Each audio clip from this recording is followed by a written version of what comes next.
Greetings, everybody. Evening. It is certainly a wonderful blessing to be here again this evening, and I'm so glad that I'm alive, awake, aware, and alert.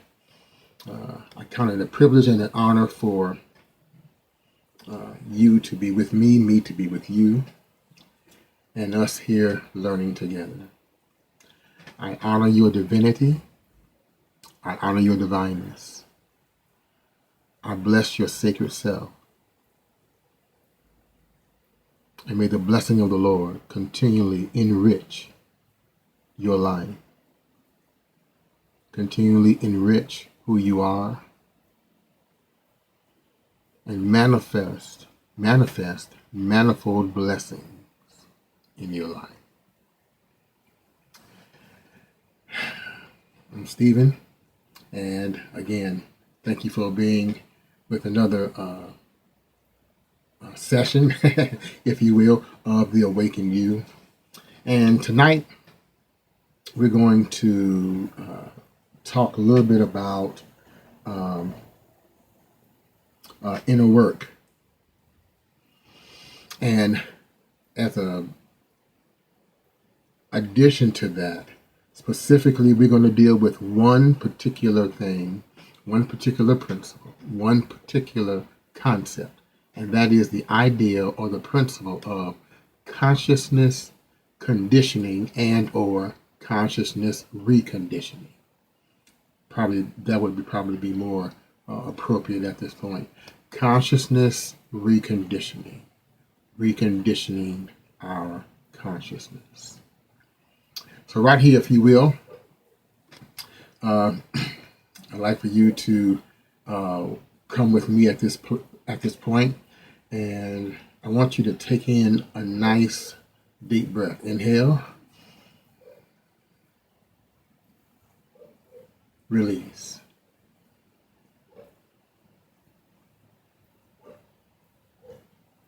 Inhale again.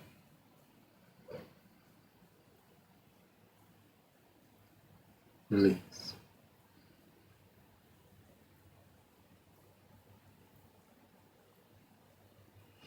Inhale again. Release.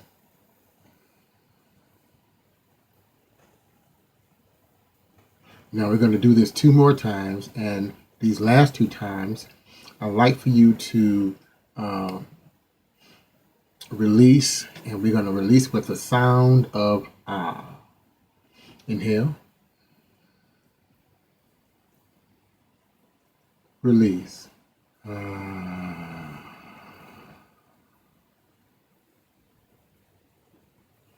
One more time. Inhale. Hold it.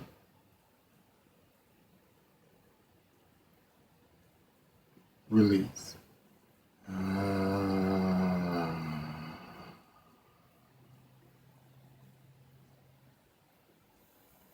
We have just performed a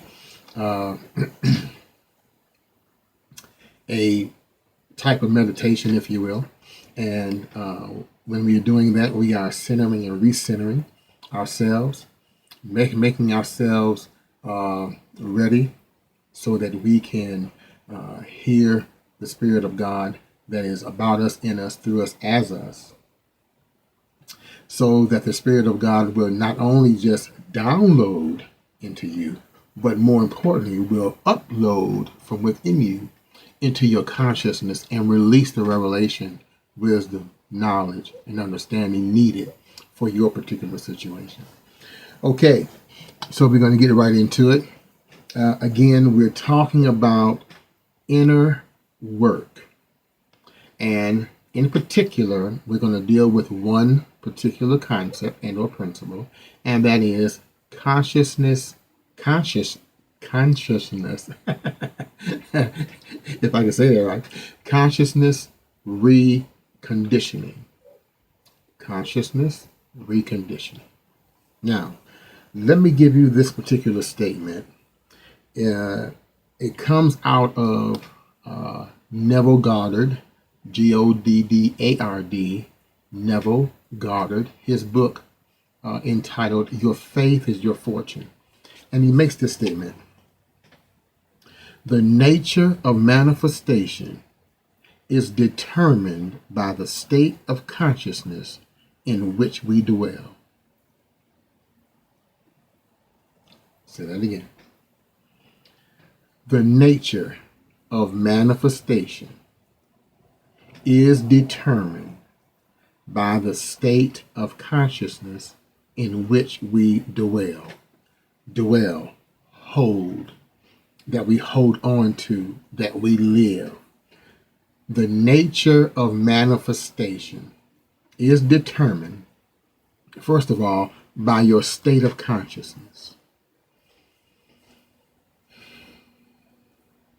Again, in the same book, he says, he tells us that consciousness precedes all manifestation.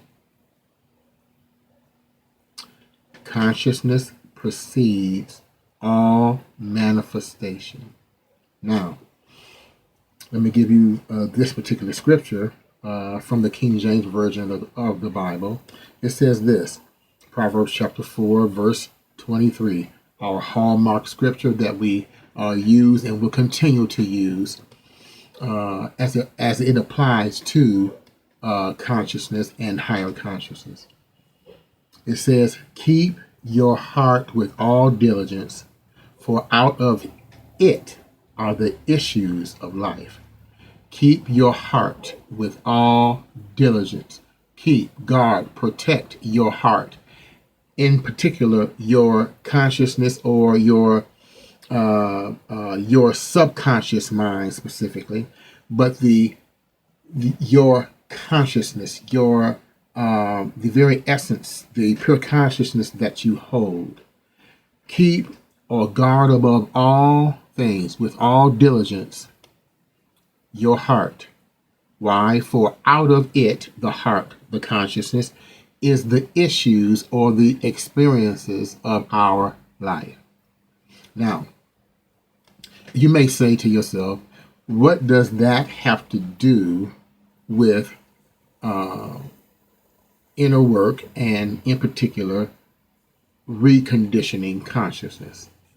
I'm glad you asked the question. Number one, anytime we think that the problem is out there, that way of thinking is the problem. It is never about out there.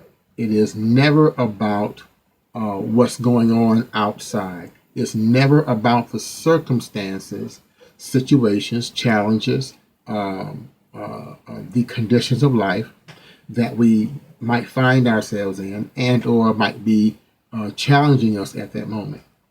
It's never about what's going on out there. It's about what's going on in here, inside of us, in particular, in here, the content of our consciousness, our mind, our thinking. That being said, one of the primary principles that we're talking about as far as inner work is concerned is consciousness reconditioning. Consciousness reconditioning. And one of the ways of reconditioning our consciousness is not only to change our thoughts, which is also primary, but in this particular case, we're now talking about what we say, our words. Now, just as our thoughts are creative, so our words are creative. Death, life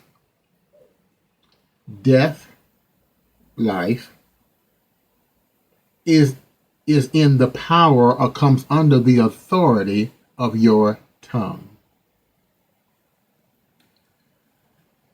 You can speak a thing, say a thing, and watch it manifest by your continual speaking it, by your continual saying it, by you continually putting it out there in the universal order of things.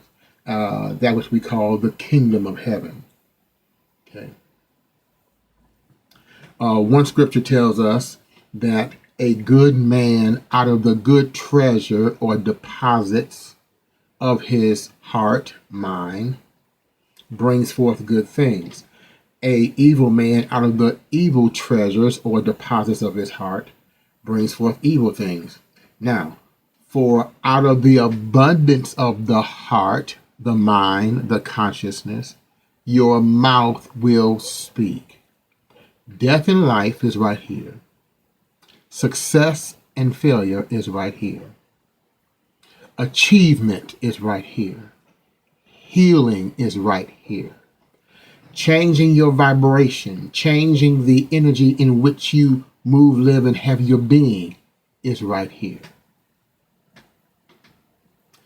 Dr. Kenneth Copeland, in his book, The Blessing of the Lord, makes this statement.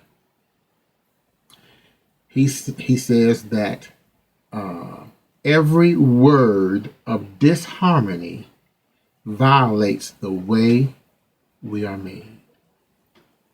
Say that again. Kenneth Copeland, in his book, The Blessing of the Lord, makes this statement that every word of disharmony violates the way we are made. Every word of disharmony, every word that does not align with the truth of who we are, every word that we speak that does not align with the goals that we might have, that does not align with the things that we desire. Every word, those words that do not align with the particular expectation that we are expecting, the achievement that we're looking to accomplish, whatever it is, those words that is not in alignment with what you are seeking, with what you are desiring, it is going to violate, it is going to poison, it is going to sabotage, there's the word, it's going to sabotage your outcome. Why? Because every word of disharmony violates the way we are made. It violates the outcome that we are expecting. So one of the things that we have to do in terms of reconditioning our consciousness, again, is to speak words. And if you're not sure, let me give you this particular verse. Romans chapter 4, verse 17 says this: like God, who caused things that be not as though they were. We have to begin, in spite of where you are, in spite of if you see it or not, in spite of if you feel it or not, in spite of the fact of you having any kind of evidence at all.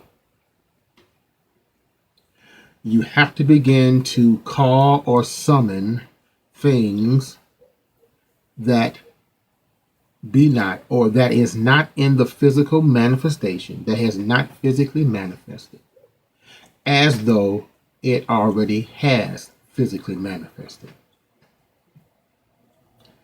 Speak what you desire. Speak what you want. Speak what you desire to see expected. Speak and say the truth of who you are. And when you speak a thing, one of the things you want to do is it must be present tense. The second thing is that it must be personal. For example, I am divinely created. I am divinely created. We're not talking about the future. We're certainly not talking about the past. We're talking about the power and the present now. Okay? All right? Louise Hay, in her book, You Can Heal Your Life, makes this statement saying that your point of power is in the present moment. It is in the now. Your point of power is in the now. It's right now. It's not behind you. It's not in front of you. It is right now. Thus, Eckhart Tolle's book, The Power of Now. Okay. You want to say, I am divinely created. Present tense, personal. I am divinely created. I have divine capacity to attract and manifest everything I need and desire into my life. I am rich in mind and in manifestation. The rich substance and abundance of this earth and universe instantly responds to my prosperous thinking. Present tense, person. When you say it, life, right here. Speak the end, speak the desired end. Say it with your mouth. In addition to your thought life and your contemplation, and you contemplating a particular thought, you are thinking about it and so forth and so on. But in this particular case, we're talking now, again, as I said, about consciousness reconditioning or reconditioning your consciousness. And so as you speak it, begin to embrace the end. Begin to embrace. This is the art of acceptance. Embrace. This is what Esther Hicks and Abraham talks about, the fact of about the art of allowing, deliberate creation. You are embracing. I embrace my good. Goodness and mercy surrounds me, follows me, leads me, shelters me, here is all around me all the days of my life. The highest health, the highest well-being, that can consume and flood my body, fills me and floods me now.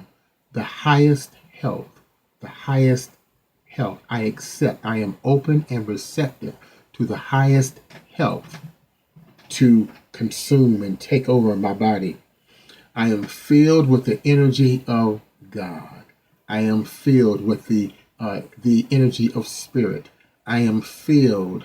I am, if you will, I am completely flooded and overwhelmed with the energy of spirit. I am divinely created.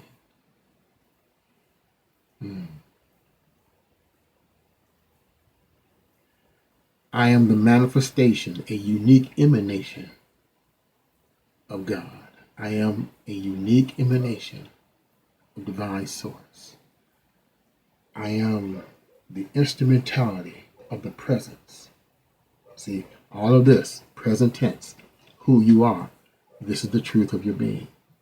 And as you begin to recondition your consciousness, one of the things that's going to take place is that, one, because you are making deposits in your own mind, you are also changing the content of your consciousness.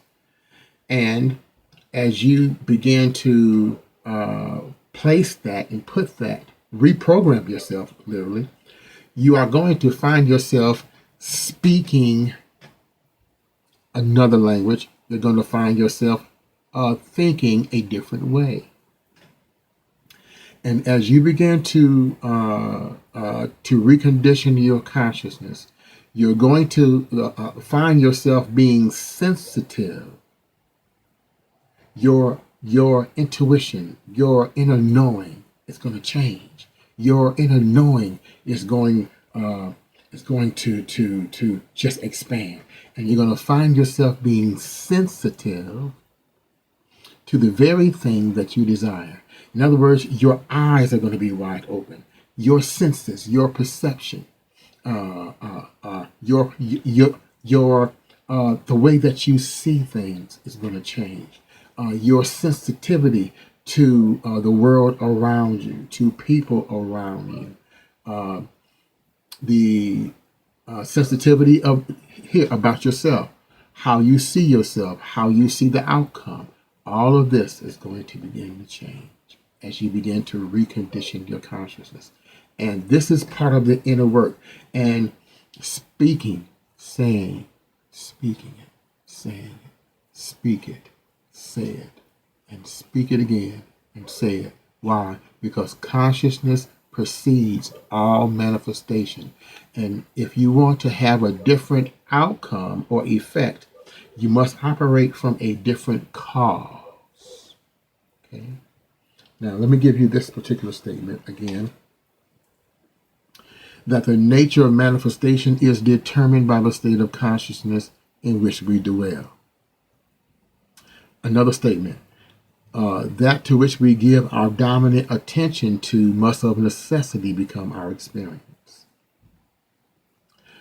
Third statement. My consciousness is the channel through which my source, supply, and experiences of life is made manifest. This inner work of speaking and saying, decree a thing. Watch it become established. In other words, when you decree a thing, when you say a thing, when you confess a thing, when you affirm, when you declare, you are setting in motion, forces. You are setting in motion forces about yourself. You are setting in motion divine forces. You are setting in motion things to take place, actions, to take place. You are setting it in motion because you are now speaking it. You are now saying it. Again, death and life. That which you don't want, that which you do want, is right here. Call things that be not as though they were. Though it is not physically manifested, don't judge by appearances, but transcend the appearance and speak your desired end anyway. Transcend your current appearances and speak the desired end anyway. As you do, you become sensitive to your desired end. You become sensitive. Your language, your consciousness, your perception, as I said a few moments ago, you become sensitive to the desired end.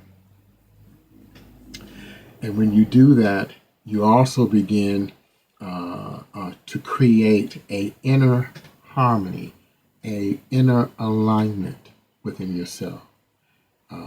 You are using this tool called your mouth, to put processes in place. And when we do that, when you put these processes in place, when you put this process of your mouth, of what you say, in place, you have what Carl Jung years ago referred to as synchronicity. I refer to it now as the synchronicity of God, the synchronicity of the divine. In other words, because God is no respecter of persons, the synchronicity, the very timing, the divine timing of God will work with your wording, will work with what you say. The universe, the kingdom of heaven, backing you, the universal assist, supporting you, undergirding you, God perfecting that which concerns you, bringing it to perfection, bringing it to a completed state as you begin to say it, as you begin to say it, as you begin to say it, as you begin to say it. Now, Here's the warning. No man can serve two masters. In other words, we cannot operate from two different states of consciousness. Why? Because we cannot move in two different directions at the same time. You get that? No man can serve, none of us can serve two masters. In other words, again, we cannot operate from two different states of consciousness, or two opposing states of consciousness. Why? Because we cannot move in opposite directions at the same time. We cannot move in two directions at the same time. And a double-minded man finds himself unstable. He finds himself, him or her, they find themselves not only unstable, as I just said, they find themselves in a confused state because they are double-minded, double-visioned, okay, double-minded. And they move over here to the left, they move over here to the right, okay, and they go through all this process because they are not single-minded about what they believe and about what they say. Okay. While we look not at the things that are seen, what Scripture says. Don't give your attention to what you physically see that is contrary or opposes your desired outcome. It's up to you to stand your ground. It's up to you to stand firm in what you believe. It's up to you to stand firm for your expected end. It's up to you. It's up to me. It's up to all of us. So in my closing, again, this is part of the inner work that we must do. And that again is to recondition our consciousness. And one of the ways of reconditioning our consciousness is to begin to change what we say to speak our desired end. Okay? Again, your point of power is in the now, right here where you are. Okay? Yes, the challenges is going to be there. Yes, the things are going to come. Yes. And those trials do not come to make you strong. I don't know who said that, but they were incorrect. If you heard that before, my apologies, but they misinformed you. Your trials do not come to make you strong. Your trials come to take you out. But if you look at the trial versus looking at what your desired end is, you are judging by appearances, and you are then giving your strength to the material plane versus depending or using your strength to depend upon the power of God. And the power of God, not just out here. That's going to be another teaching soon that we're going to talk about and teach and talk to you about the God within. Okay. Church and religion and all this has taught us about God out here. Theology has taught us about God out here. It's not about God out here. It's about God within you. And so you are addressing this God person, this God man, this God woman, this inner man, who you are. You are addressing it, and you are releasing through words how that divinity, that divineness desires to express itself through you. All right? So that's going to be it for tonight. That's going to conclude tonight's session, if you will. Again, I'm grateful and I'm thankful for this time and this opportunity. I pray that you continually be blessed. I honor your divinity. I honor the very essence of who you are. It's not about our labels. It's not about the labels that we're connected to. It's your divinity. It's your divineness. Who you are. Who you are at the core of your being. on this home. You have the perfect pattern of perfection at the center of your being. So be blessed, be whole, be at peace, and just accept and receive and love who you are. If you appreciate this video, if you like this video, I would encourage you to like and subscribe. Okay. Also, at the same time, if you have any questions, if you have any comments about what we spoke about this evening, please feel free to contact me at theawakenedyou@gmail.com. Again, that is excuse me, theawakenedyou@gmail.com. God bless you.